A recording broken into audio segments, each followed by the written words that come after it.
Hi everybody, Mature Simmer here. Welcome back to another installment in Fseconomy and getting familiar with it and getting going with it. If you want to understand what Fseconomy is and if it's something that you may want to give a try, go to the video that I've got linked up here.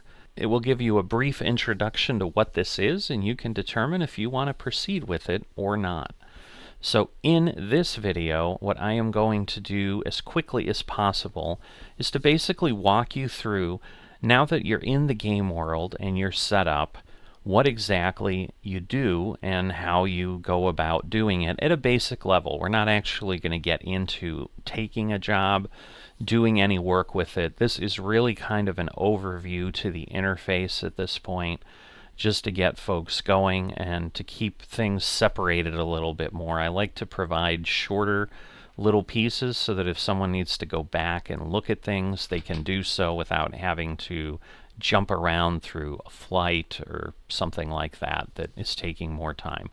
Once you've got an FSE Game World account established, you will then log into the server with that, and you will start out with $0 as opposed to the little bit of a cash balance that I have here. This is the home page. And then you basically have these things that you can do. So you can go to airports. Once you have flights booked, you'll have things in My Flight. You'll be able to look at your logs to just see what's going on with your finances. You can work with aircraft, banking, groups, goods, and lastly, an FBO, or a fixed base operator, as it's known. With that little piece, I'm going to segue a little bit. I came into flight simulation and so forth with no aviation background, so my intent with all of these is to present it from that standpoint. Like, if you don't understand what these things are and so forth, to the best of my ability, I'm certainly not an expert, nor am I going to be an expert. I do not own an FBO in the system yet. You utilize them because they're basically, think of them as the businesses that operate at airports that provide the basic functions, and they operate within the space to give things like fuel and a hangar space and so forth. And so some of those things are relevant in Fseconomy and others are not. But as you can see, there's a lot of things you can do in an FBO. Again, I'm not going to get into those at this point. That's probably well into the future when I might start looking at that. But this is exactly what drew me into this product and so forth. It's really only limited by your imagination as to what you can do with this, and in essence how you utilize it. But you can get very immersed in here and, move goods around, move people around. But at the base setup, you're basically taking jobs. So if we start here and go to airports, this happens to be an airport that I will be leaving from. The easiest way I can explain things is the airports tab is really where you're going to do the majority of your thinking to some degree in Fseconomy and figuring out what you want to do. And you're really going to have a couple key things when you're on an airport. You're going to have assignments, you're going to have aircraft, and you could have goods like you see here. There are supplies available from the local market, and you can buy those, and then you own them and you can do what you need to with them. We're not going to get too heavily into certain aspects. This video is more about just explaining what each area of Fseconomy does, not necessarily how to specifically use it. But you're basically then going to take an assignment on an aircraft and you're going to move it. That is the basis of Flight Sim Economy, and you're using your flight simulator to do that, and you're connected between the flight simulator and this Fseconomy server to move things around. But this is basically a virtual world on the server with tens of thousands of airports, or thousands of airports for sure, and you're just moving goods around and you're using a plane to do that. So that is what this adds to your simulation experience. It in essence is giving you a reason to fly. There's other things that do that, virtual airlines, other programs that I'll end up sharing here on the channel as well, just so that you can decide which one might be right for you. But once you've made a decision and married up a plane with an assignment, you can go over here to My Flight. And so you can see I have a flight ready to go at some point. You know, the key thing again, this expires is real world time. So I have a couple passengers here that if I don't fly this route today, if I wait 24 hours, they're no longer interested in taking the trip. You know, and you can see what they're paying me to move them and other information. Again, I'm not going to get into this detail right now, but this is in essence then where you would marry up your aircraft to your assignments, because you can hold other assignments. You don't want to hoard things, certainly.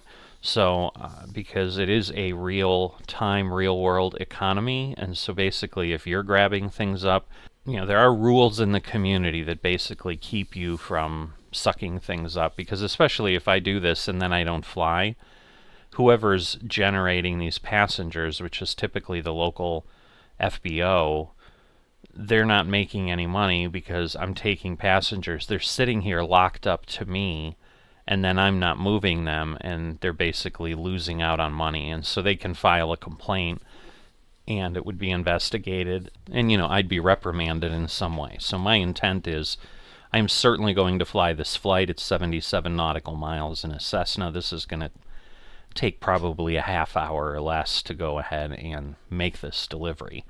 But I'm going to cover those details in a different video as I'm talking about my company and as I'm working here in Fseconomy. Next, you've got logs, and so you can see here, you know, this basically will track the jobs. Now, this is what I have done since I've gone ahead and joined and started flying on Fseconomy. I don't know if this is a never-ending list. It may be. It may purge itself over time. I am not entirely sure, but you know, within that, you can then go ahead and then view kind of your statement, your income statement, if it were, and it will show you that information here. So, you know, I had 4,800, so basically those $800 per passenger that I had, you know, it adds that up as my income. I was renting a plane at that point, so the sole reason for this journey, frankly, was to bring fuel to my plane, because this plane that I leased was here in Colombia, but whoever flew it last, I think, is a rental, showed up here and left it with 57 gallons, which basically didn't let the Cessna get anywhere, because that's about... The system will tell you with an airplane how much fuel it burns. So the Cessna burns 165 gallons of fuel per hour, basically. And so 57 gallons, as you might imagine, gets me maybe 20 minutes. And that includes, you know, sitting on the ground as I'm programming things and so forth, you know, if I'm burning fuel. And so that's where it's important there. And so, you know, I rented the plane for 18 minutes, so that shows you I'm basically going to do this leg in reverse. That's how long I needed the plane. 18 minutes is how long it takes. And that then turned into, you know, they were renting it for $900 an hour, so 18 minutes cost me that. And then I rented it in a version called dry, which basically means I pay for the fuel. You can rent wet, which means you don't have to pay for the fuel. And so I have a fuel cost. You might have a landing fee, ground crew fee, a booking fee, so forth. You know, those things are all depending on the jobs you choose and so forth. And so in the end, this flight earned me $3,535.36. So you can kind of see how I did. And my goal was I needed to try to get enough money to rent this plane, which I saw kind of down here, where I had maybe $10,000 or so. So then I flew furiously to be able to afford the lease on this plane, because I would rather do that than have to jump around the world and find planes and so forth. I would rather kind of have my plane and just move around and go ahead and work with it. That's the way I'm choosing to interact with Fseconomy at this point. So logs gets you that. Payment logs just kind of shows more of, you could think of it as like a GL view or a general ledger view of things.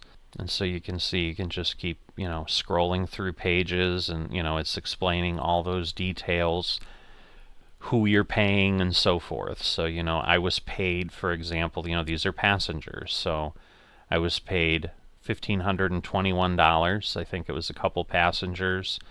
But then related to that, there was a ground crew fee that was incurred for the FBO, and I think the FBO operator gets that. So whoever is doing New England flight support, and those could be individuals, those could be, it could just be part of the economy, because sometimes FBOs exist just so that there is something there. You can see here renting of the aircraft that goes to, in this case, that aircraft was owned by someone, it looks like. And it tells you that aircraft, and I can go all the way back to the start. So this was my first job. I rented the aircraft, and then I took 3 people, on a very short flight, and made some money. Unless you are owning aircraft, this aircraft tab is going to be empty. So you're probably not going to see much in here. I chose to jump into leasing a plane right away. You obviously don't need to do that. You can just rent planes and match them to loads, and that could be all you ever do on Fseconomy, and you could do that for decades. Banking, pretty simple. You just have your cash balance, which you see up top there.